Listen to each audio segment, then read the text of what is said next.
Justin. And I'm Marcella. And this is Sailor Manga, the podcast where we take a deep dive into the iconic Sailor Moon manga by Naoko Takeuchi and discuss it to our heart's content. Happy Moon Day, Marcella. We're here in a brave new world, here for Act 17. I know. I'm nervous with this new recording setup. Yeah, for you listeners out there, if we sound a little bit different, if things, sound a little, not normal, it's because we're doing this a different way. Then we've had some problems with our recording software, so we are going a new route. So, hopefully it sounds good. Yeah. But, if it sounds a little bit different, that's why. But yeah, we're here, we're ready. We're ready for some Sailor Moon today. I'm as nervous as I was when we did our very first one. Yeah, I know. I feel really weirdly out of place. I feel like I guess because it's like I'm being watched or something. Yeah, it's really weird. I don't know how I feel about it, but you know what? We're gonna push through together. We are. I have faith that the listeners won't be able to tell that much of a difference. Maybe it'll be better quality. Who knows? Hopefully. Hopefully. And we're gonna get into it. Today we are reading. Let me flip to the page. Act 17, which is titled Secrecy, Sailor Jupiter, but y'all know the drill around here. We gotta settle some moon news. So, Marcella, you got any moon news this week? No. Nothing. Nothing at all? No, it's so bad, isn't it? I am an absolute disgrace. I should be fired immediately. No, I can't do it without you. I have nothing. Well, damn. Cue the tumbleweed. I will make up for it next week, I promise. Oh, okay. Well, I guess I'll go straight into moon news wait, then. I've just thought of something. Okay, go for it. It could be class moon news. So, my mum, I had a call with her the other day, and I was talking to her about she was asking about the podcasts, and she managed to get onto Instagram through me kind of guiding her, and I had her listen to some of the little audio snippets, right. And she was listening to the bit about Prince Philip. Oh, God. Uh-huh. I know. And she said to me, did you know that apparently Prince Philip from Disney's Sleeping Beauty is allegedly actually based on Prince Philip of England? What? She said it was never confirmed, but it was rumoured that that's who he was based on. Because back in the day when that was made, what was it, the 50s or something? He was, sounds about right. He was back in his, his young dashing years. And I said, well, I must tell Justin. So so Prince Philip actually is Prince Philip. What the fuck? See, y'all thought we were just barrels of crazy distortion around here. Bitch, we're spitting facts. We've told you once, we'll tell you again. Educational podcast. Find us at the new educational conventions in Atlanta this week. Yeah. We'll be doing TED Talks and all sorts. TED Talks. Moon Talks. That's what we'll call our segment. Oh, yeah. Moon Talks. So you go. That kind of counts, doesn't it? I'll take it. Yeah. I mean, that's relevant enough. I'll take it. Yeah. So what about you? All right. So my moon news this week, I have two things. One of them is slightly more Sailor Manga related than Sailor Moon news related, but I already told you this. But oh my God, this is a surprise. You're going to tell me the surprise in this one, aren't you? That's my second one. My second one is the surprise. Okay. But my first one is I ordered a new manga. Yes. Never read it before. I tried to watch the anime and I couldn't really get into it. And I was like, you know what? I think, kind of like with Sailor Moon, like the manga's really going to solidify it for me. So I really want to read the manga first and then try to get back into the anime. It's Revolutionary Girl Utena. Mm-hmm. And I think it honestly gets classified as a magical girl, manga / anime, but it's very different. Okay. From what little I know, but the art is very Naoko Takeuchi-esque, right? Which is, of course, my biggest appeal. Oh yeah. So I ordered the entire deluxe complete edition box set off of Amazon. It was pretty cheap. It was under $40. And it's like I said, it's the entire series. I think they did do do like a follow-up side story volume. Yeah. That's called like After the Revolution. But from what I hear, it's not really about Utena. I don't know, spoilers, but so I have no idea. But from what I gathered, it's not really about Utena. So I'll just take the box set that I ordered. But I'm really excited because the art, like it's a box set, like I said, but like the books are hardcover. They're hardcover mangas. Oh wow. And all I own is the Sailor Moon manga, which is, of course, the Eternal editions are like gorgeous holographic, but they're paperback. So this will be my first foray into a hardcover manga. Nice. So that's nice. And we're gonna do this live on air. Our lovely publicist Paul just sent us an email, literally just now as we're recording. What's he doing? He's meant to be working. I kid you not. I just got the notification. Oh my word! I'm going in. So should we read it? Yeah. Oh God, what's he said? Does it contain divorce? Are there divorce papers attached? No. For those of you who haven't put it together, this is Marcella's husband, Paul. Yes. For now. Not for now. What's he said? He said, well, I have just wrapped up season 1 with your wrap-up show of season 1 and was thoroughly entertained. It passed a quiet hour at work on a Tuesday night. I know, a day late, slacker. You two have genuine, quote, on air, end quote, chemistry that is fun to listen to, and you're obviously both having a great time. Long may it continue. Justin, don't ever stop laughing, and Marcella, don't ever stop making him laugh. Aww. I hope you aren't too despondent when you realize this mail isn't from a, quote, genuine, end quote, listener. He is a genuine listener. He is. He's our biggest supporter. Yeah. And then he said, although what started as support for Marcella's endeavors into podcasting rapidly became a sincere interest in what comes next. Sincerely, Paul. Oh. Look at that. We love support. I know. Thank you. So that was unexpected. That was.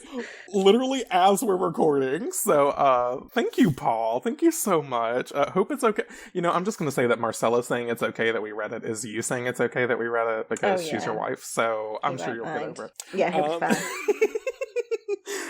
So that was great. How lovely. But yes, the surprise. What a lovely man. He is a lovely man. I did good. We love Paul. You did do good. So yes, the surprise. But yeah, enough about him. Come on, the surprise. So let me just make sure that it is available. It is ready. Oh my God. Just a casual double check. I'm pretty sure it is because I've been getting some notifications, so I'm pretty sure that it is available. It is. Okay, so Marcella. Yes. Do you remember way back when we first started doing this podcast, and you asked me if we would ever post the videos on YouTube? Oh my God. I found a way to convert them to where it doesn't change the size of the files. Oh, wow. So, and they are all currently on my YouTube channel right now. Oh, my word. As we are speaking. They're all there. I'm practically going into your... They're there! Oh my God, this is so amazing! Why does it look like they uploaded out of order? Oh, it looks so beautiful. They're not out of order. I made up. Yeah, they're out of order. But they're clearly labelled. They are clearly labeled, you're right. And I have a playlist that is, the entire first season. However, there's one episode not currently on YouTube, and that's our epilogue, because it just came out. So I didn't want the people who listen to it on, your normal podcasting places, it'll go up Friday. Yeah. I think what I'll do is the podcast will come out on Monday, but the video YouTube version will come out on Fridays. That's kind of what I was thinking. And yeah, so if you don't catch it on your normal podcasting listening places, you can catch it on my YouTube channel every Friday. Oh, this is so exciting. Yeah, so I thought it would be nice because, like I said, I totally stumbled upon this site that changes the files from audio to video, and it doesn't change the size. So they're smaller files, but it's a full video of our audio. And I was like, you know what? Let's fucking do this. Yes. I'll upload it. And people who don't watch us through their normal podcasting apps can check it out. Wow, the Luna and Act 8 episode already has 4 views. That's interesting. Really? Okay, pop off. Yeah. Pop off. I'm looking at it now and I'm like, okay, we got some Luna stands in here. Ugly Ass Jacket has 1 view. Ooh, content. Okay. It really grinds my gears that they're out of order. Like, you have no idea. I set them all for the same time. But, wow. That was a mistake on my part, I guess. Yeah, why does Luna have 4 views? People want the Luna tea. Well, people want the tea with Luna. They do. But yeah, so I thought that would be a nice little surprise, a nice little, That's an amazing addition. See, I told you it was a good one. I can't believe it. Yeah, so we are now on the foray of YouTube. Oh, look at this. Taking Sailor Manga international. Even though we're already international. Yeah. Love it. Thank you.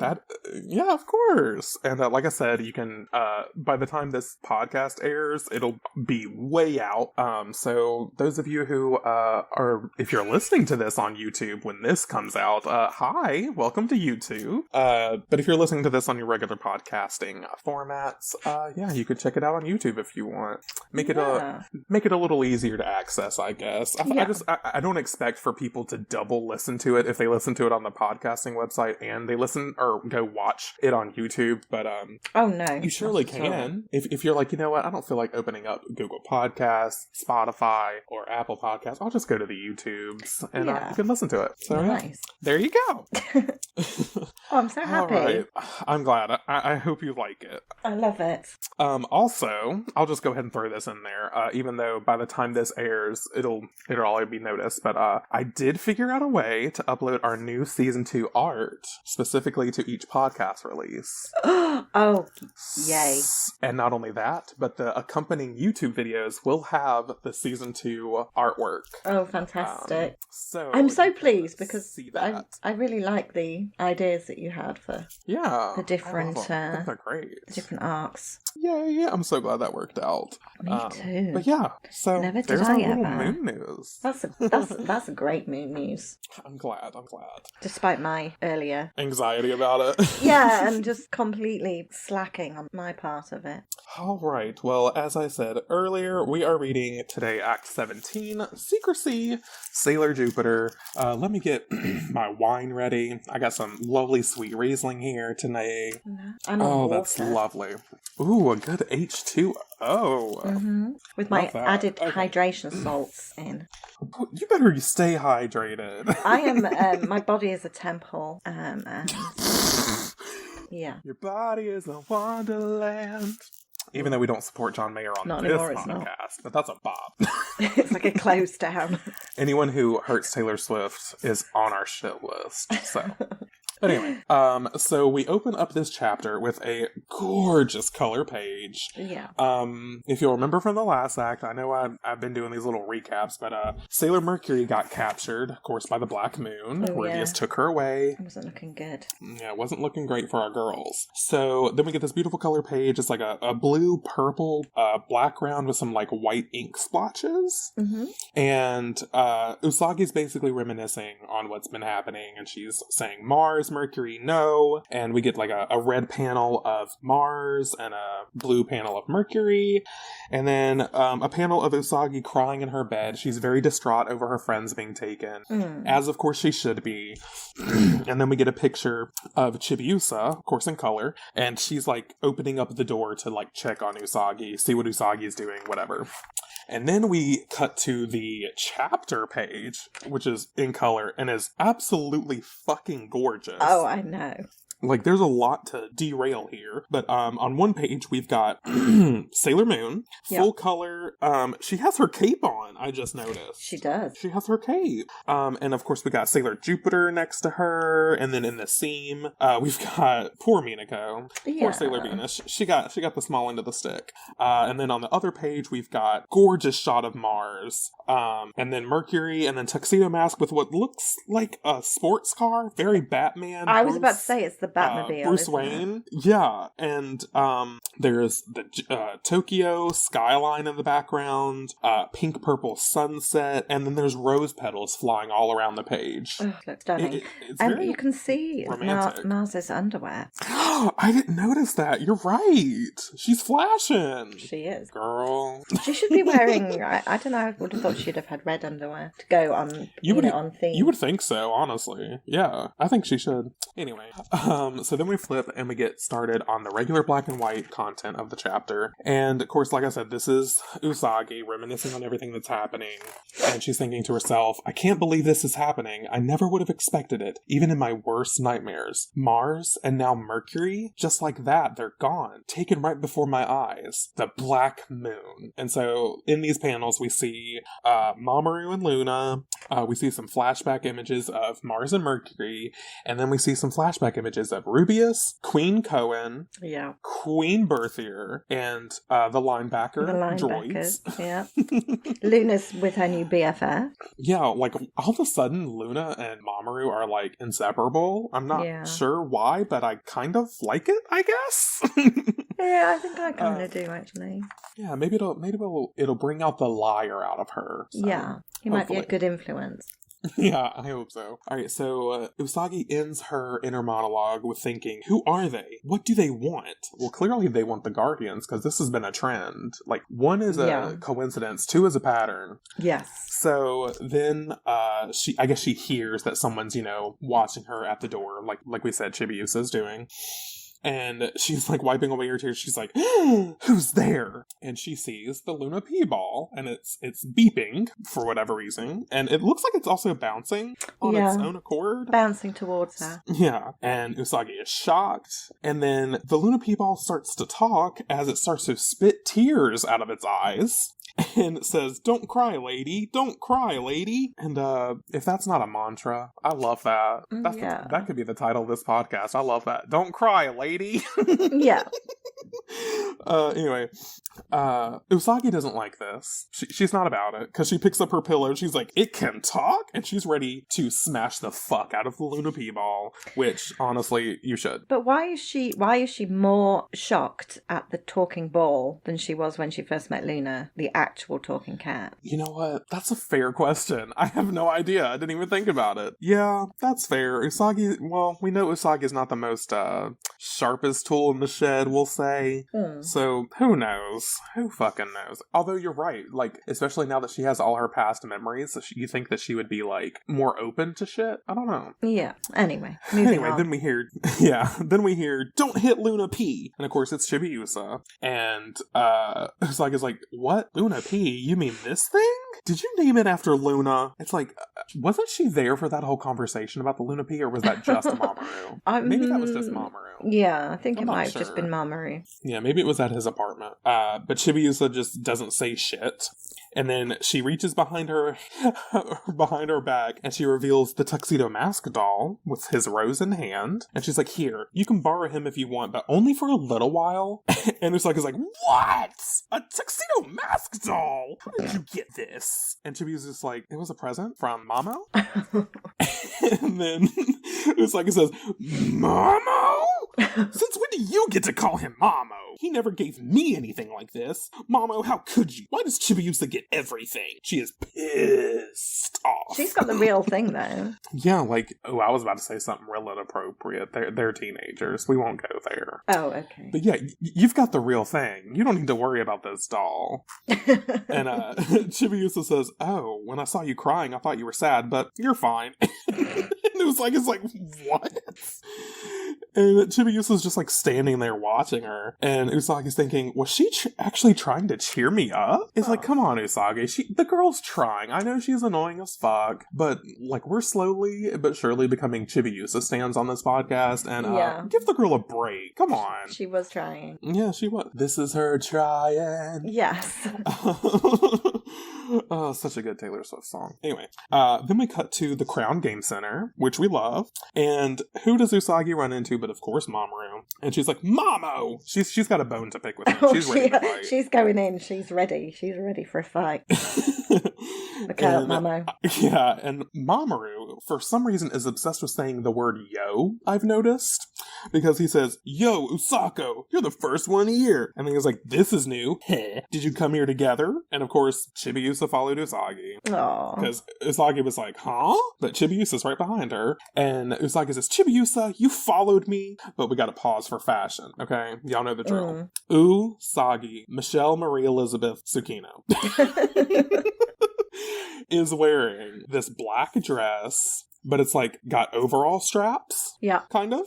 And the, like where the buckles are for the dress are like the clasps, thank you, are heart-shaped. Fucking adorable. Yeah. And then underneath it is just like a regular collar, like lacy collared sort of blouse or whatever. It's just gorgeous. Naoko loves to put fashion in, and I appreciate it because clearly I'm the fashion father on this podcast. Oh, you are. So anyway, then we cut to one of the crane games that Chibiusa and Usagi are like, you know what, let's just play some games. And Usagi's getting frustrated because she can't get something out of the claw machine. And it's also, we should note that in this machine is Tuxedo Mask dolls and other Guardian dolls. All the Guardians have their own dolls. So what this means, what this says to me is that they're so popular around Juban that people are marketing off of it because they sure as hell did not start this franchise, this business. No, and they should have. Yeah, they need to they're like, where's my royalty check? They could be coining in. Yeah, secure the bag. So anyway, Usagi can't get it, and she's like, oh, come on, I can't get it. And Chibiusa's like, you stink. Oh, she makes me laugh. Usagi gets so triggered by her. She really does. And also there's this little fourth wall note pointing to Usagi's speech bubble, and it says, was told she had to get one herself. So clearly she begged Mamoru to get one for her, and he was like, no, you need to do it your fucking self. You're old enough. You can fucking do it yourself. Oh. But Usagi turns on Chibiusa, and she says, you have no right to tell me that, you little... And then, disturbing the peace, as always, Motoki Furuhara, here he comes. He's like, Usagi, Chibiusa. Oh, Jesus, hide her, for God's sake. God, I just pictured Motoki being like, oh, there's another pretty young lady around these parts. Hide your Chibi, hide your Usas, because there's Motoki out here. Yeah. But we'll give Motoki a little bit of a reprieve because he says, here you go, I cheated a little and got these for you. So these are 2 dolls out of the claw machine. And it's Sailor V. Not Sailor Venus, Sailor V. And she's doing a little peace sign. She looks really adorable. I would love a Sailor V doll. Oh yeah, me too. But then we cut to a panel of Usagi and Chibiusa wearing matching expressions on their face. Yeah. They look identical in this panel, but they look adorable. And they're like, ooh, Sailor V dolls, yay! And they're holding their dolls, and they look super, super happy. And then next thing you know, Chibiusa notices the Sailor V game, the arcade console. Yeah. And she's like, oh, I want to play that. So she starts playing the Sailor V game, and Usagi notices that she's doing kind of well. So she's like, Chibiusa? And then we cut to Minako, because her transformation pen is beeping. And then I guess Artemis developed his love of jumping on people's heads from Luna, because he jumps on Minako's head. And he's like, Mina? This alarm. Someone's playing the Sailor V game. And then next thing you know, Minako's at the arcade. So I don't know if she was already there, if she was nearby. We don't know what's going on there. Yeah. But we're just going to assume she came running when she got the alert. Yes. So she comes up to Usagi and she's like, Usagi? And Usagi says, Minako, it's Chibiusa. And then there's Chibiusa in the background. She's just going to town on this fucking game. And then we get a panel of Motoki, and he says, she's playing the crap out of the Sailor V game, and she's blowing all the top scores out of the water. And then there's these panels of, like, arcade game sounds. Chibiusa's working. But here's the real thing. Is she beating Ami's high score? Because we know that Ami has the high score right now. Yeah, I think she is. Holy shit. Okay, Chibiusa. Okay. So Usagi goes over to her and she's like, Chibiusa! And she's like just shocked. And then we get this panel of Chibiusa looking up at her, really, really cute, grinning. She's like, that game was fun. Just completed it. Yeah, just finished it. Like, where's the next one? Where's Sailor V2? And then we get this panel of Motoki, Minako, Mamoru, and Usagi looking shocked as shit. She's rank 1 in Dead by Daylight for sure. For sure! Yes. Who would Chibiusa main? That's the real thing. Cheryl? I get Cheryl vibes. Jake Park. Not Jake Park! I'm telling you. Or what if I could see her maining Kate Denson, but with like the sausage roll hair, the like pinky gray sausage roll hair. Yeah, she would, wouldn't she? Yeah. Because she's like, I have hair like that. I could totally see that. Yeah. Anyway, then we're just getting a full spectrum of the Crown Game Center, which we've never really gotten before, like all kinds of different games. And Chibiusa goes up to one and she's like, what's this one? And I'm assuming Motoki, let's just go with him. He says, you move the candy and treats over a little at a time until they fall off, and then they're yours. It's not as easy as it looks, and it's one of those classic games. I think I've seen them in the form of, like they have quarters, and like you have to like put quarters in to push the quarters out. Like those little shuffle games. I can't think. Yeah, exactly. Yeah, I know the ones. Yeah, I don't know what they're really called, but yeah, it's that kind of game. But you spend like, I don't know, £2 on it to win 50p or something. Exactly. Like $2 to win a few cents, and you feel like you've come out on top. Yeah. So then Chibiusa's looking at it, and of course her Luna P-ball is nearby, and she's like, she's thinking, I could fucking do that shit. And then we cut to somewhere else, where are we? We cut to Mako, right? Yeah. Oh yeah, I guess she's coming to the Crown Game Center? Is that where she's coming? I think so. Oh, I don't know. Tell. She's just outside. She's just outside observing the weather. Yeah, let's get with that. I like that better. Alright, so we cut to Mako, and she's like, looks like it's going to rain. Rain. But she's got a cough. She's coughing. And someone yells, Mako. And yeah, is this her talking to... That's really confusing. No, but then we're back to the Crown Game Center. Yeah, someone calls for Mako, and then we're back to the Crown Game Center. I guess it's two different scenes. It's kind of confusing. Anyway, so Mamoru, it looks like, is like... Or is that Motoki who's like screaming about what did she do? Okay, so yeah, Motoki's like, what? Chibiusa, what did you do? And Chibiusa has all of the fucking candy in her hands. Like, all of it. She broke the machine because she's so good at it. And she was like, yay, I got all the candy! And Mamoru comes up to her and he's like, what kind of scam are you running here? Stop that! And then he notices that the Luna P-ball is beeping and it's on top of the game machine she was just on, the candy machine. And he picks up the Luna P-ball, it's still beeping, and he's thinking, Luna P? Did she use her toy to win? Don't tell me it can control the crane. And then we got Minako looking at Chibiusa, Mamoru looking at Chibiusa, and then Mamoru's just like, okay, Chibiusa, have you had enough fun yet? Ready to go home? And then he picks up Chibiusa in his arms, picks her off the ground, and says, Usako and the others have some things to take care of, and I have to get to cram school. So, basically, the girls want to get into the moon layer, the command center, but they don't want to let Chibiusa know where it's at. So they're like, Mamo, you need to get rid of the brat, dump the kid. And so he takes her back to the Sakino household, and he gives her a little head shake, and it says noogie noogie right above her head. And he's like, see you later, Chibiusa. And then we get this little fourth wall thing that says, that's a cute new uniform. I don't know if he's talking about Chibiusa? Oh yeah, he's talking about Chibiusa.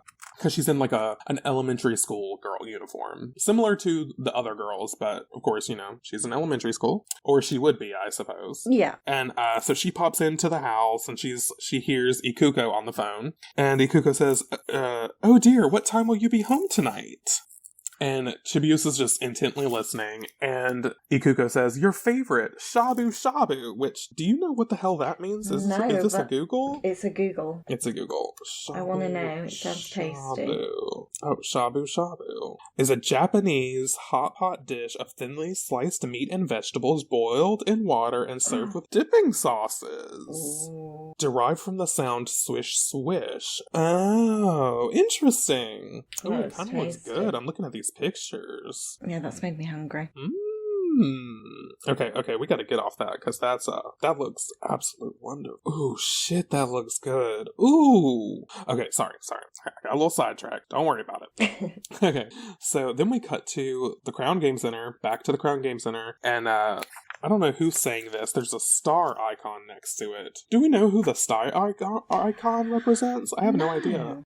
Anyway, someone says Chibiusa really gave us a scare, and then we got Luna and Artemis, and Luna says she didn't figure out we have a command center here, did she? And Artemis says the game console has strong protections on it, so I think we should be fine. And look how vulnerable Usagi looks in this panel. She's got her hands folded at her mouth. I know. And she says, I'm sorry, this is my fault. I'm the one who led her to the arcade. And Luna says, Usagi, you're in much higher spirits now because of that little girl. For now, let's just be grateful. And as for where to find... Oh no, I think that's Artemis. Artemis chimes in. He says, and as for where to find Mars and Mercury, we still have no contact from them, and I can't get a reading on either of them. It's possible they've been taken somewhere very far away. Have you seen what he's wearing? He's wearing, of course, the iconic headphones. Where's his Madonna mic, Luna? You need to share the wealth around here. Yeah. So Usagi says, is this Usagi? Yeah, I think so. She says, do you think they're okay? And then I think this is when Minako chimes in, and she says, the Black Moon, what are they after? Do they want the mystical silver crystal? I hate to say it, but I have no idea what they might be up to. This is all so ... We're getting, incomplete sentences again. We got the ... Yeah. So then we flash back to Queen Berthier stomping the runway. Icon, influential, I love her. Yeah. But we get this flashback panel of her saying, I finally found her. She's with you, isn't she? The rabbit. You have the little brat. And then Mako comes strutting in to the moon layer, and she remembers that you have the little brat. And Mako, look how confident Mako looks, crossing her arms in the moon layer. Oh yeah, completely. And I love it. And she says, there is one thing we know they want. Remember Black Moon's birthier? She said something about a rabbit. What do you bet she meant Chibiusa? The plot thickens. And we get this cute picture of Minako and Usagi looking shocked as shit at that. But I love it. So then they're thinking, the Black Moon's been searching for Chibiusa? And then awesome panel of Minako looking fly as shit in her school uniform. Yeah. We don't get enough Minako praise, and I just wanted to take a second to praise her because she's a bad bitch. I love Venus in the manga so much. Me too. So Minako says, Chibiusa may be the one holding the key to all of these mysteries. And then she actually has a key as well. Oh my god, you're right. Look at that foreshadowing. I love it. So then all the girls are thinking, a little girl who happens to look just like Usagi, who fell out of the sky one day, where did she come from? And then they remember the whole hand over the mystical silver crystal with Chibiusa having the gun. We love a gun girl moment. Yep. And then thinking, she hasn't attacked us, and she had a pendant that looked exactly like the silver crystal. And then we see the image of Chibiusa with the silver crystal pendant and the key pendant, and they're thinking, is she friend or foe? Can we really just trust her like this? And then we get all these panels of cute-looking Chibiusa, or this panel of cute-looking Chibiusa, but she's not to be trusted. The girls are curious about her, as they should be. As they should be, yes. And then we get a panel of, I guess Mako is near the chessboard playing chess. I don't know why I get that, but it's there. And Mako says, at the very least, now we know that Chibiusa is an important piece on the board, and to us and the enemy. So until this mystery is solved, we can't let anybody have her. And then Mako is hit with a coughing fit. She's coughing up a storm, pun intended. And Usagi's like, Mako, do you have a cold? And then in the moon layer, of course, the TV randomly is on because, convenience. Yeah.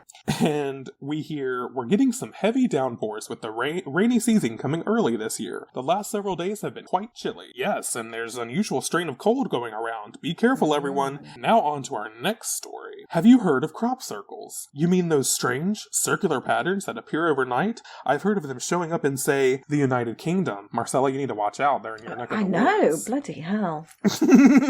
Aliens are coming to get you. Shit.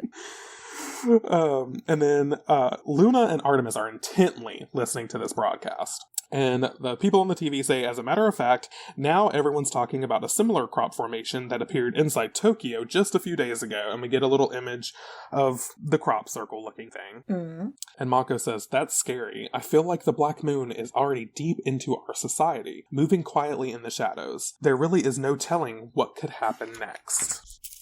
Dun, bet we could guess so. Mm-hmm. We could, and we'd probably be right. So then we cut back to the Tsukino household, and we get this image of Ikuko. She says, oh, Chibiusa? I thought I heard her come home, but I guess she went out again. She wasn't down for the shabu shabu. Yes, she was like, shabu shabu, not too shabu shabby. I don't want it. And this couple panels is a lot of blending of images. We get a lot of characters blending together that are not in the same scenes. So it's a little confusing, but we're going to break it down. So we get this image of Mako, like Mako's face, and she's saying, it's like we're under a magic spell. Of course, she's talking about the Black Moon from the previous conversation. Yeah. And then we see Chibiusa. It's raining, and she's like holding out her hand to the rain. And then she sets her sights on the Luna Pea ball. She dribbles it like a basketball. Smoke starts coming out of it just like last time, and it turns into, of course, an umbrella. Just like last time. And as it turns into an umbrella, a little girl, a random little girl, happens to see this. So, Chibiusa, you've been caught red-handed, girl. Or pink-handed in your case, I guess. And Chibiusa is like, you know what, it's fine. So she says, abracadabra, and she twirls the umbrella, and doves come out of the fucking umbrella. And she's like, ta-da! So she didn't care that little girl saw. She's like, you know what, you're gonna get some doves today, girl. Yeah. And then the little girl runs to her mom. She's like, Mommy, did you see that? Doves came out of that girl's umbrella. That was a cool magic trick. And the mom's like, oh, really? Come on, it's getting cold. Let's go home and get warmed up. So she don't believe her. She doesn't. And, which, I mean, she should, because why the fuck would she come up with something that fucking detailed and that fucking random? Yeah, precisely. But, you know, adults, what can you do? So then, Mamoru happens upon Chibiusa, and he's like, huh? Chibiusa?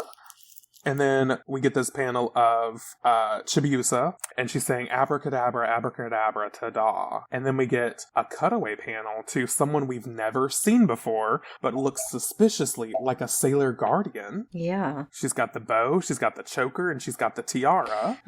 So, don't know who this could possibly be, but she says, those are the magic words to help you raise your spirits, small lady. So we know that Chibiusa has said her mom calls her small lady, so maybe this is her mom.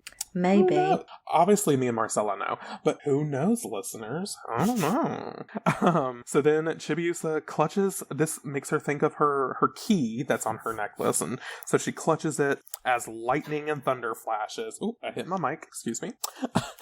And Chibiusa is scared, down to her bone. She's like, I just saw a flash of lightning, thunder! And Mamoru comes up to her and he's like, Chibiusa, you good, sis? And there's this panel of what we've seen before, like the Crystal Palace that we've seen when Mamoru touched Chibiusa's hand, and there's a big explosion, and so he reaches out and touches Chibiusa's hand, and he's like, and then he sees an image of Chibiusa, head in her hands, screaming. She's screaming, ah, mama! So she's scared as fuck. Oh. So Chibiusa not collapses, but she runs into Mamoru's chest, and she's crying. She's like, Mamo! And then Mamo says, what's wrong? Did the thunder scare you? It can't hurt you. It was just rumbling far away. But he's thinking to himself, this time I know I saw something. It flowed into my mind as soon as I took her hand. A vision of some kind of explosion. What was it? Was a big city destroyed? So his psychometry powers are coming in handy. He's starting to see even more images. Yeah. So then he's comforting Chibiusa, and she's saying, Mama. But if you look in that panel, the Luna Pea ball is fried. Oh, yeah. It's been fried, I guess, from the lightning or whatever. Sorry, pouring some more water. Apologies for the... Oh, yeah. No, you're fine. I'll take a swig of this wine. Let's go for it. Bottle sound. All right. So then we cut to the planet that houses the Black Moon. We don't know what this planet is at this point. We just know that they're from a planet from previous chapters. And of course, we've got Demande. Flowing white cape and white suit and all. He's clacking along in the, I guess the palace of the Black Moon. Yeah. And he happens upon Wiseman.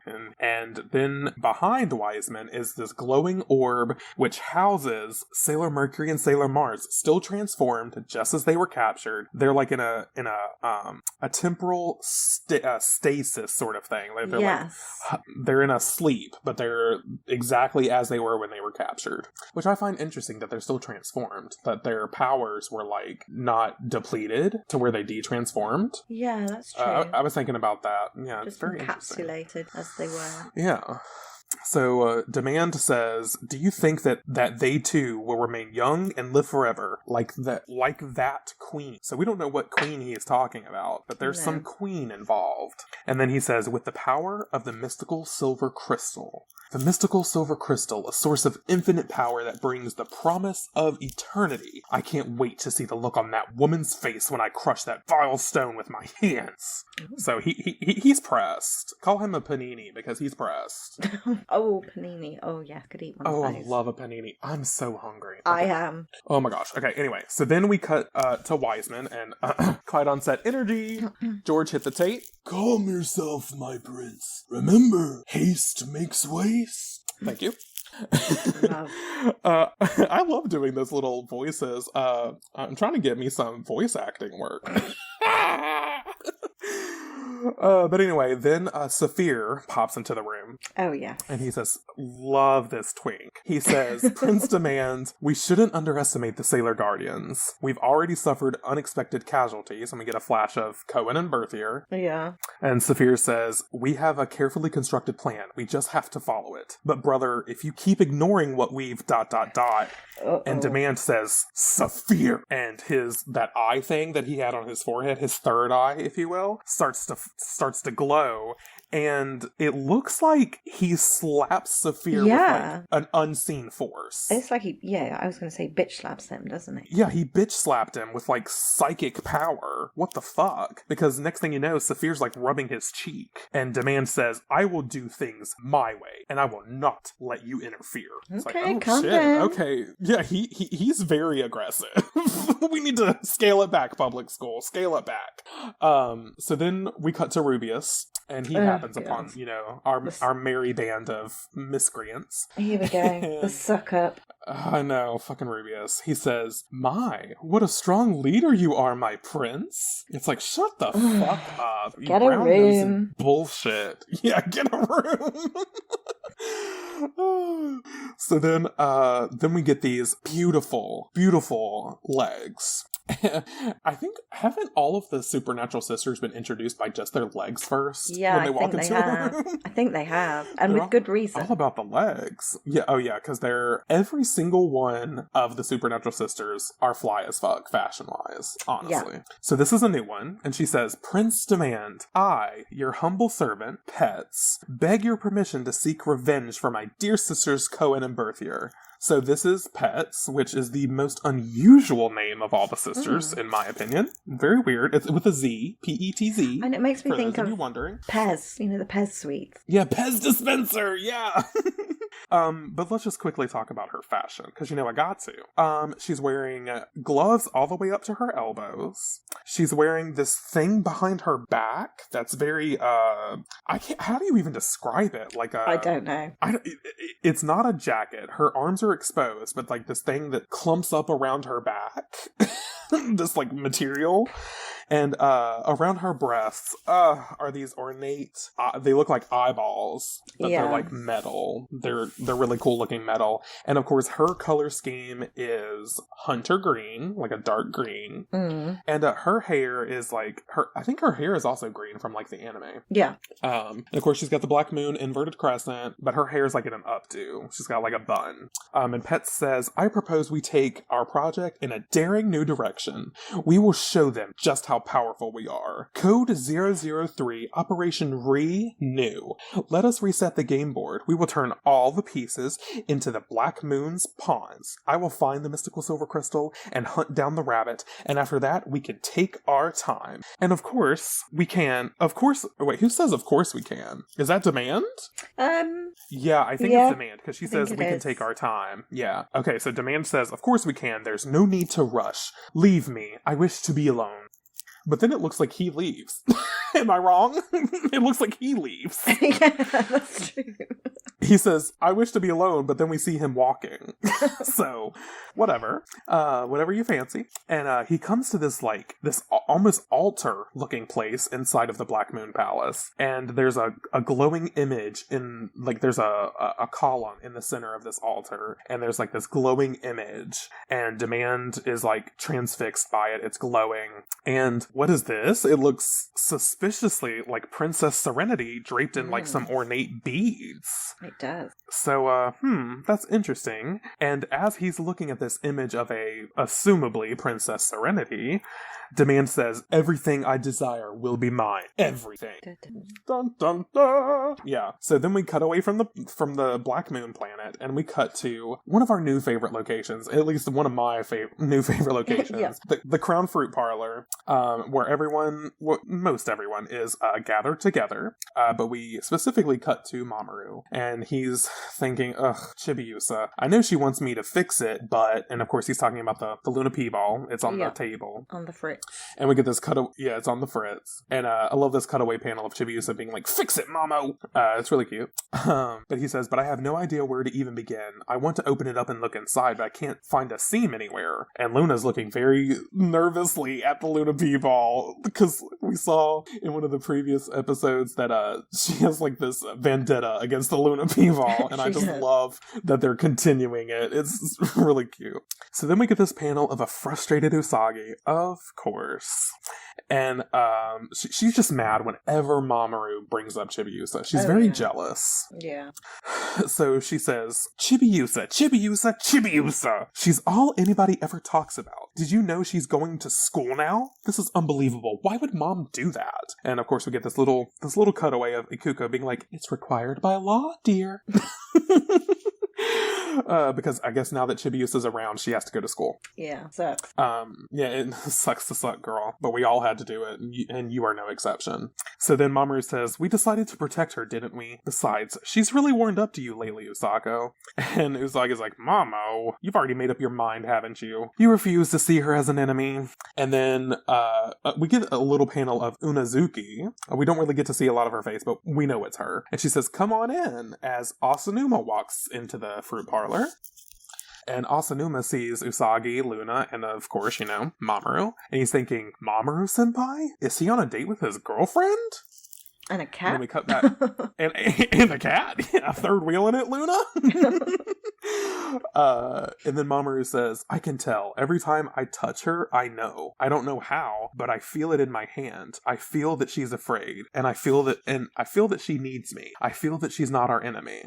So he's very adamant about this. Yeah. And Mamoru's thinking, he's looking down at his hands and he's thinking, is this a part of my powers? And then Usagi says, do you think Chibiusa was running away from an enemy? And that's what brought her here? Look at you. I love Usagi deductive reasoning. I love it. And Mamoru's thinking, that vision that came to me through my hands, he's thinking of the explosion from his last transmission when he grabs Chibiusa's hand. And he says, I've never seen that place before. And Usagi says, it might have been enemy territory. And this cutaway bubble of Luna being like, smart thinking, Usagi. It's like, yeah, you better give her some damn dues. She's due for it. Yeah, give her props. Yeah. So then, Luna, I guess this is Luna? Does Luna say it's possible that she knows where they took Rei and Ami? Actually, I know this is Luna because of later. When I read later. Okay, so Luna says it's possible that she knows where they took Rei and Ami. And of course, Asanuma's nearby. Asanuma fucking heard this. He heard Luna look talk. at his eyes. He heard that. He freaked out. He is flabbergasted. Yeah. So then,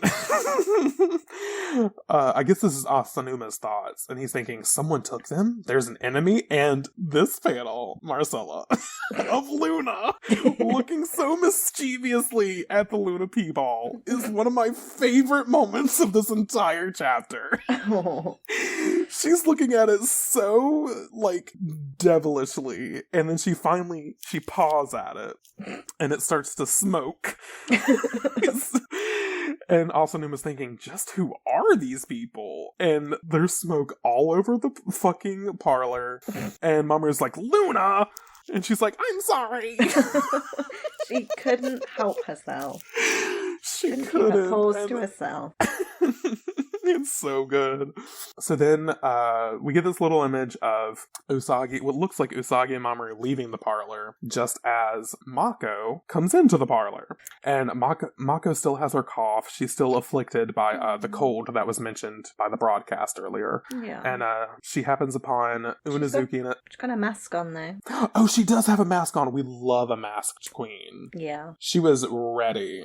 So we happen upon Unazuki and Asanuma, and Asanuma's like, Makoto? And Unazuki says, Mako, what's wrong? Why the mask? And poor Mako, she looks so disheveled in this panel with her mask on, and she's coughing, and she's like, it's just a little cold. And Unazuki says, oh no, I think you have a fever. You shouldn't be here. You should be in bed. And there's random vegetables and fruits in the background, like a wallpaper sort of thing, like we've seen before. It's cute as fuck, so I support it, of course. And then Motoki walks in. Wow. And he says, hey, Unazuki, I came for some tea. And then there's this little arrow that points to him and says, sister complex? What does that mean? I don't know. It's another Google. Does that mean he's just like, he loves being around his sister? Or is it something worse? I don't know. Is it something sinister? Oh, sister complex. Sister complex is a state of strong attachment and obsession to sisters. It is commonly abbreviated as siscon. It is also used for brothers and sisters who have a strong attachment or an obsession to their sisters. Oh, that doesn't sound good. I don't like it. I don't like it either. Motoki, why do you do this to yourself? Why do you make yourself so much worse than you need to be? Like, I guess we can sort of be like, oh, they're just really close. That's how I'm gonna try to compartmentalize it. I know, but in my head, it's like that episode of Friends, you know, where Rachel's dating that guy who's really close to his sister, and they take baths together and stuff. That's vaguely. I haven't seen it in a long time. Yeah, but yeah, that sounds familiar. That's what I've got. I've got that in my head, which is not something that I want to think about. Not the Jamie and Cersei complex. I hate it. Oh god, yes, of course. That's why I won't fucking watch Game of Thrones. Oh, Jamie Lannister's so hot though. Apparent fucking Lee, because he landed his sister. Anyway. Even his sister couldn't get What? Anyway. Motoki sees that Mako is sick, and he's like, Mako! And like, low-key, Mako is like fainting in Unazuki's arms. Oh. And Unazuki looks to her brother, she's like, Motoki, I'm gonna take Mako to the pharmacy. She's about to fucking collapse. So then we cut to Johto Drugs, which I guess is a little pharmacy, a little drugstore. Yeah. And there's this honestly dashing looking doctor that we don't get a name for or anything. But he says, this odd new cold has been hitting everybody lately. It's aggressive too. You should be careful. And he hands like a bag of meds to them. And he's like, apparently it's a new strain of virus and it's tough. Take care, okay? And Unazuki is smitten with him because he's very attractive. Yeah. Allegedly. And Unazuki says, hey Mako, isn't that pharmacist hot? And Mako just coughs and she's like, I'll be on my way. And Unazuki's like, wow, this is serious if Mako ain't got the hots for the hot pharmacist. Yeah, exactly. But Asanuma comes up and he's like, Makoto, I'll walk you home. So he's sort of walking her home, but he's just like walking behind her. Social distancing. Social distancing. He's like, what's going on? You're always so careful not to get sick. And of course it's raining. It's like downpouring. They both have umbrellas and everything. And Mako says, oh, I just haven't been sleeping. I've been staying up late doing research. And Asanuma's like, why would you push yourself like? And then he's zapped because he gets too close to Mako and he's like like shocked with electricity. Mm. And he's like, whoa! And Mako turns around and she starts to blush and she says, oh, you probably shouldn't touch me right now. I've always been prone to static electricity, and it's especially bad when I'm under the weather. So, and then we're told that was a static shock. So he was shocked by being, touching her or whatever. Yeah. And then Mako says, because I control lightning? Ooh. She just let the cat out of the bag. Oh, she did. She said it. And then she says, ooh, I think the meds are kicking in. And she's got swirly eyes, so she's feeling the effects. I'm jealous. I want some of these meds. I know, they seem really strong and powerful. They seem fun. Not us being like pillheads. Only over the counter, darling. Only OTC. So Asanuma says, Makoto, pull yourself together. And then we cut to her apartment. She has her own apartment. We love an independent woman. Yeah. And then she's in apartment 201, and it says Makoto Kino. And so Asanuma is making sure that, she gets inside okay. And so he's seeing her apartment for the first time. And there's all kinds of plants. There's hanging plants, there's standing plants, there's plants on the counter, there's flowers everywhere. Because as we know, Makoto loves gardening. Oh yeah, it looks so good, doesn't it, with all those plants? It looks very meticulously placed. Like she knew exactly where the best energy for each plant was, which I just love that. And Asanuma says, wow, you have so many houseplants. You live alone, right, Makoto? Are these your parents? And he picks up a picture of Mako's parents. And she winks at him. She's like, yeah, but they died a long time ago in a plane crash. And he's a little shocked by this. Like, poor Mako. We're getting some Mako backstory. We are. It's your girl. Oh, no. So she gets some tea, and she's like, have some tea. And, she's making tea for him. And he's like, oh, no, just go to bed. And she's still coughing. But he's a good house guest. He takes the tea. He's like, what's this? And she's like, my favorite, rose tea. It's delicious. Ooh. Which I love that she makes rose tea because, when she's Sailor Jupiter, she has the rose belt, like the potpourri rose in her belt. She has the little rose earrings as well. Oh, yeah, the rose earrings too. Yeah, which we see in that panel where she winks at Asanuma too. So it's, I just love the continuity. It's great. So, of course, her TV is randomly on because, again, convenience. Yeah. And we hear the broadcast saying, and Tokyo is getting hit with a powerful rainstorm. In other news, everyone is talking about the crop circles that have been found inside Tokyo. This was found in a vacant lot in Minato Ward. Witnesses report seeing glowing objects in the area and at the time the grass was flat. So we get another image of the crop circle, the alleged crop circle. Mm. And they continue with, the only possible explanation is that some supernatural power created these patterns from the sky. Some rumors claim that these are landing tracks left by UFOs. And Asanuma says, there's been a lot more of this kind of news story lately. And Mako's coughing to herself, yeah, it really has. And Asanuma says, did you hear? They found one of those crop circles in some tall grass at Arisugawa Park. That was hard to say. Arisugawa Park, that's not far from here. And the reports of UFO sightings in that area are coming non-stop. Every time I turn around lately, something bizarre is happening. I even heard a talking cat. Uh-oh.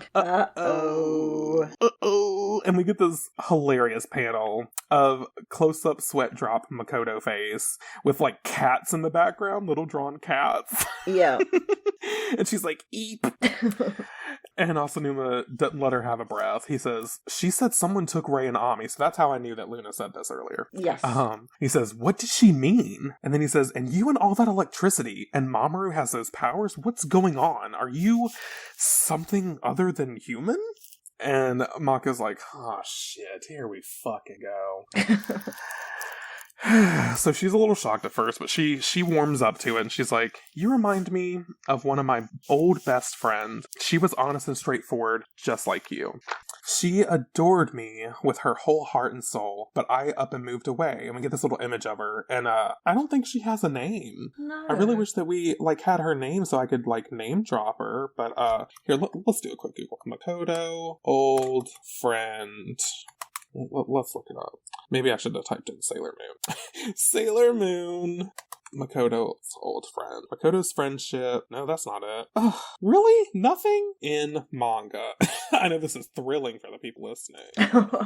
Just listening to us constantly Google. But we need to know. Wow, I'm not getting any. Oh, let's check Wikimoon. They might know. Family, associates, Usagi and friends, blah, blah, blah, blah, blah. She constantly refers to an old flame of hers, obviously. Wow, nothing. Okay. Not a damn thing. Well, sorry, listeners, I'll let you down. All right. Anyway, the nameless friend. With the nameless friend. I mean, I guess we could give her a name. Let's name her. I'm trying to think of like a Japanese sounding name. Let's name her Suki. There we go. Oh. So this is Suki. Yeah. Suki adored me with her whole heart and soul, and I up and moved away without saying a word to her. I wasn't able to value her the way I should have. You remind me of those days when I had no real goals, no purpose. I didn't even know the true value of friendship. And then, without skipping a beat, Mako spills the fucking beans. She literally rips open the truth. Luna, this is what you should be doing. But Mako just straight up tells Asanuma what's going on. She says, Mamoru's power is something called psychometry. Oh my god, I was right. I didn't know that it was actually called psychometry. Oh yeah, because you Googled that in the other episode, didn't you? Yeah, look at me. And she says, it's the ability to sense things through touch. He sends an aura through his fingertips, and it can do more than sense things. He can use it actively, too, for healing or offense. So he can channel this to, like, actively attack, which we have never seen. But I can't wait. Hopefully we do see it. And Mako says, it's not a power that normal humans have, but he is human. We all are. And it is our fate to fight our enemies. We've all been dedicated to this fight, including Rainami. We want to rescue them more than anything, but we don't know what happened to them. I've been searching my whole life to find where I belong. Now I've found friends and I've gotten to know them, and now I know to value them. They mean more to me than anything. Now I know how to push myself for the people I care about. Now I have purpose. I don't care about the danger. I'm not afraid. It's like, God, Maka's getting me a little emotional. I know. And there's no really art you're missing. It's just a lot of fucking dialogue. So then Mako, she finally sits down to take a little rest, and she says, someday you'll find someone who means just as much to you. Then you'll understand. It could be a friend, or somebody who steals your heart. And then she's hit with another coughing fit. And Asanuma's like, Makoto! You're a strong woman. You really are. Yeah, she is. All of you are. She is. She's our strong little baby. He says, all of you are. You're all amazing. I wish I could be that strong. I should be strong. It kills me that there's nothing I can do to help you. And he reaches for her hand, and it kind of looks like his hand starts to glow, but I guess it doesn't. I guess it's just to show us the affection, I guess. Yeah. So he grabs her hand and he says, "If only I had my own powers, then I could protect you." And I low-key love this moment, them staring at it, or Mako staring at Asanuma, and then she pulls him in and she kisses him on the forehead. Yeah. Which I low-key wish that they just kissed on the lips. I kind of love them together. I kind of do as well. I'm shipping it. I'm totally shipping it. What's a good name for that? Makanuma? Oh my god, hashtag Makanuma.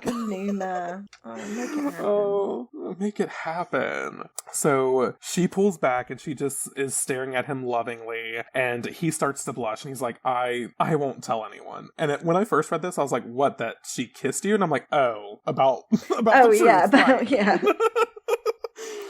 So then Mako blushes, and he just ups and runs away. He said, I'm out. And then Mako's hit with another dizzy spell. She starts coughing, and she's like, oh no, I'm starting to fade out. But the TV chimes in again and says, this is a severe weather alert. A large-scale typhoon is threatening to make landfall. And Mako looks back at the TV, and the signal goes out, just right after hearing that convenient news bulletin. Yeah. And she's like, the signal's gone out. And then outside of her window, she sees a bright light. And she says, what's that light? It couldn't be a UFO, could it? Because, of course, it looks just like the light that we've been seeing from Rubius when he takes the girls away. Yeah, exactly. And she's thinking to herself, it looks like a fireball. It looks like the fireball that took Mars and Mercury. And she swoons, and she passes out. Mako's down for the count. She succumbed to her cold. And then we get these random images of Naru coughing and wheezing, and Ikuko and Kenji coughing and wheezing. So this is hitting everybody. And then we cut to Usagi and Luna, and it's storming outside. And where are they? Are they at the Crown Game Center, or she's at home? I guess she's watching her parents be sick, maybe? Yeah, I guess. And she's like, look at that storm. What's going on with this weather? And I heard everybody's got that cold. And Luna says, you're a hardy one, Usagi. You do get plenty of sleep. So I guess that's why Usagi is not sick, because she sleeps a lot. What a good moral for kids. Get enough sleep. You'll never get sick. Oh, yeah. That's what I do. So then we cut to Minako. She's, of course, still in the moon layer, the command center. She's got her own headphones and Madonna mic, rocking it. Love it. And so she contacts Usagi, says, Usagi, are you free right now? I can't get a hold of Mako. Not good. Not good. So then we cut to the fireball that Mako mentioned seeing. And who pours out of it but Pets in her incredible outfit, looking like a boss-ass bitch with 6 linebacker droids behind her. She's about to break into an opening act number. She is! Oh my god, what would the name of her opening? No, she's going to do... Can you not hear the do from? Are you ready for it? Are you ready for it? Knew I was a sister, supernatural sister. Oh, so it's exactly that. I know, I fucking love it. It does look very theatrical, like that panel of her pouring out of the fireball.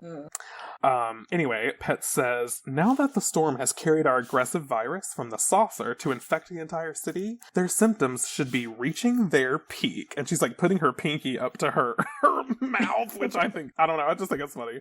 And she looks at the linebackers and she says, the people in this region won't be alive much longer. The time has come for you to take their places. Go, my droids. And then she's thinking, infiltrate the human society and make it ours. The Society of the Black Moon. So they turn into people, like real people, real looking people anyway. Yes. And then we I guess we cut to Mako, and she's thinking, it hurts, I can't breathe. And then next thing you know, she's choking, and she's being strangled by a copy of herself. Very Twilight Zone. Evil. She looked, the eyes. The eyes look, it looks just like Makoto, but like her eyes are like whited out. Yeah. And then Mako's like, me?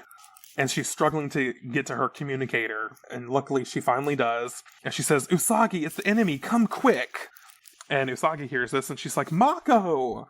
And then, I love this, Mako bats the imposter away, and then she throws up her star wand and says, Jupiter star power. And meanwhile, while this is happening, Minako and Usagi are like, yeah, like shit's going the fuck down. So we get Venus star power and Moon crystal power make up. And I fucking love this, Marcella. I fucking love it. Transformed into Sailor Jupiter, she picks up the imposter and says, you think you can take my place? Go ahead and try. She literally heaves this bitch over her fucking head like she's no more than a fucking tennis ball. And the imposter has this like confused like holy shit look on her face.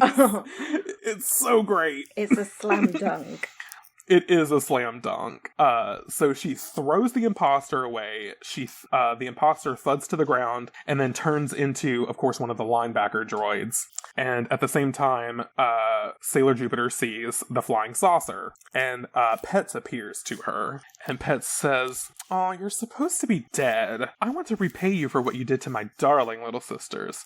I'm Pets, eldest of the supernatural sisters, and I will pay you back 100-fold. And we get another cut of her. We get a better view of her outfit, and it's an entire like bodysuit that cuts away at like the little eye, the metal eye pieces that she has around her chest. And of course, like I said, she's got the elbow long gloves. She looks stunning, serving as fashion. And of course, she's got some more linebackers behind her. So she's ready for the fight. But you're not going to take our girl Mako that fucking easy. Oh, no. Hell fucking no. So Sailor Jupiter says, flower, hurricane, and shoots it at Pets. But Pets is laughing at her. And she says, is that your best hurricane? Let me show you how it's done. Behold the power of my tornado, created by this beguiling black crystal earring. And as Pets is gearing up her attack, Sailor Jupiter says sparkling wide pressure. So she's like, I'm gonna combat this shit. I'm not going down without a fucking fight. And we see this amazing power struggle of lots of crackling lightning. Because I know it's not really explained in the manga very well, but in the anime, Pets has dark thunder, just like Sailor Jupiter has thunder, aka lightning. It's called thunder, but it's lightning. Let's call it spade a spade. So they're in this huge energy swarm, but Pets overpowers Sailor Jupiter, and I know Mako is encased in like this windy looking tornado tunnel. Just as Sailor Moon and Sailor Venus arrive on the scene, and they're screaming Jupiter. And meanwhile, the crowd, of course, this is the crowd of what looks like to be brainwashed Juban civilians, start to attack Sailor Moon and Sailor Venus, and they're like strangling them. They're really trying to do them in. And Usagi's thinking, they're too strong. No way could a human do this. And Usagi's thinking, Mercury said the people who attacked her were the enemy in disguise. Could these be ... And she whips out her mask, which we haven't seen in a hot minute. I know. Shout out to the mask. I fucking love it. Why doesn't she always have it on if it's this useful? Didn't honestly? I say as well on our Insta post on the Sailor Manga Instagram? Didn't I say hashtag bring back the mask? And here it is. You did. Oh, she needs to bring it back because, like I said, if it's this fucking useful, you should have it on retainer, bitch. So she puts the mask on her eyes and she's like, I see it! And she sees the images of the linebacker droids behind these humans. These disguised humans, and she's like, they're Black Moon. Our enemy, the Black Moon, is posing as humans to invade our world? And finally, Sailor Venus gets free, and she says, Venus, love me, chain. And she whips a couple of the droids away from her, and they're destroyed. Thank God. I just love Venus. Like, she does not get enough praise. So I'm gonna fucking do it for her. On behalf of all the Minako Venus stands out there. Yeah. But of course, Jupiter is still stuck in this tornado tunnel. That's crackling with thunder and everything else. And Sailor Moon's yelling, Jupiter! And Pets is having the time of her fucking life. She's just like, she's laughing up a storm, bitch. Literally, pun intended again. But Sailor Moon, Sailor Moon's gotta have her time. She's not gonna let her friends disappear like this. She's gonna at least try. So she whips out the moon rod and she says, Moon Princess Halation. And of course, Pets screams. She's in agony and she is eradicated. With the snap crackle pop from the moon rod, she's fucking gone. So then the fireball UFO light is starting to go away. Or no, I lied. That doesn't happen yet. Rubius appears, because of course he does. Like, he's doing his trend. And he says, she seems so significant, this Sailor Moon. As Sailor Moon is yelling, Jupiter, where are you? And he says, His Highness plays a cruel game. And then they start to disappear together. And Sailor Moon is yelling, Jupiter. She's crying Jupiter as the tornado thunder tunnel, Rubius and Sailor Jupiter are whisked away. And in the final moments of this act, we get a panel of Sailor Mercury, Sailor Jupiter, and Sailor Mars hovering above this UFO fireball light, leaving Sailor Moon in shambles. And that is how we end this act. Wow. 3 for 3 so far. I know. This arc is just so much better than I fucking remember. Like, I can't get over it. And I'm just enjoying it so much more the second time around than I did originally. Not to say I didn't enjoy it the first time, but, like, it's just so fucking good. But, of course, as always, Marcella, what were your favorite parts this act? Oh, gosh. It was a great one, wasn't it? So good. The Mako parts. Particularly her slam dunking. The imposter. Yeah, the evil version of herself. That was great. And the kiss on the forehead.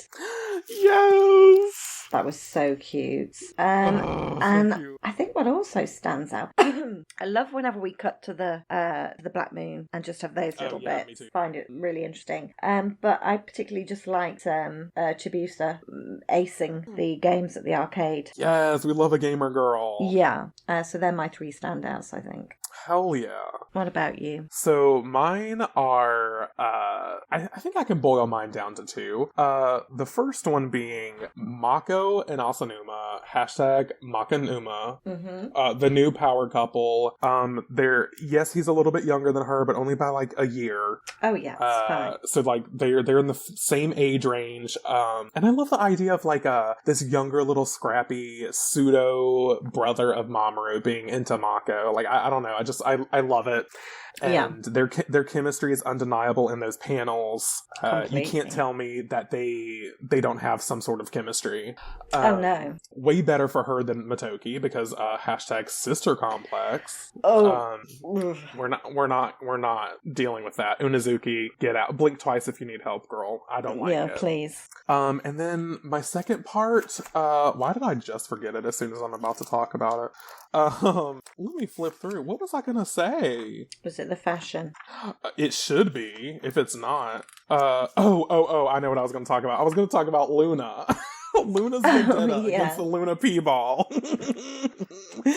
I just think it's really cute that that Naoko kept that consistent through the past 3 parts, that she's low-key annoyed with the Luna P-ball and she wants it out of the picture. She feels very, what's the word? I can't think of words right now. I'm struggling. But she takes offense to the Luna P-ball, thinking that it looks like her and everything.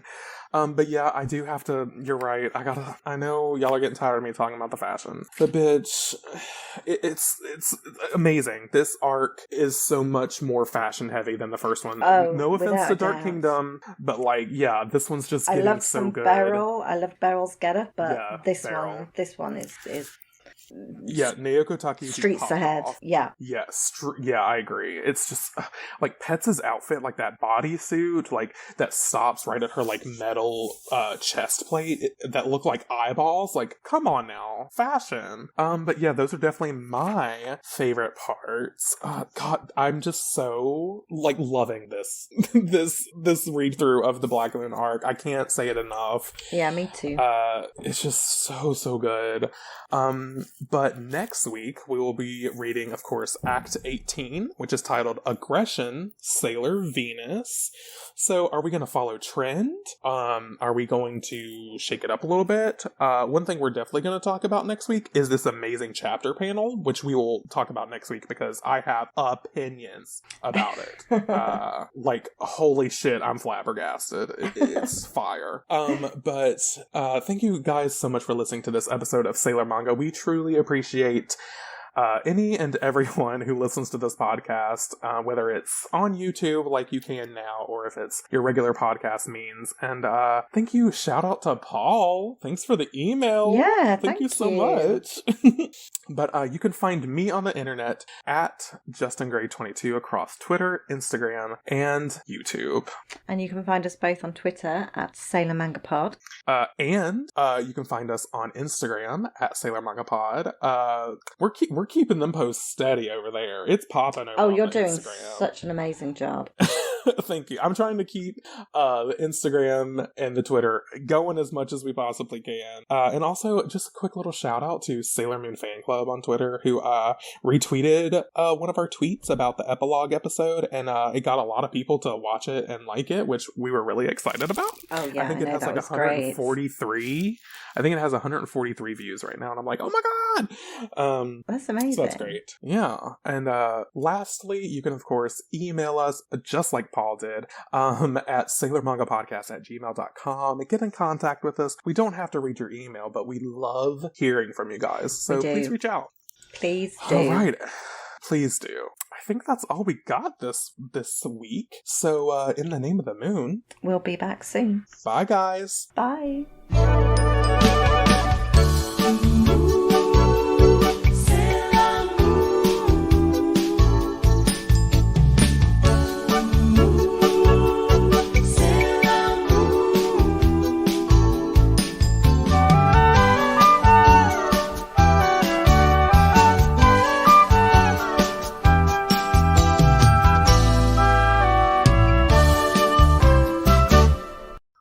all right, I guess we just get the fuck into it. This is weird. I feel oddly, like, awkward for some reason. I do. Why?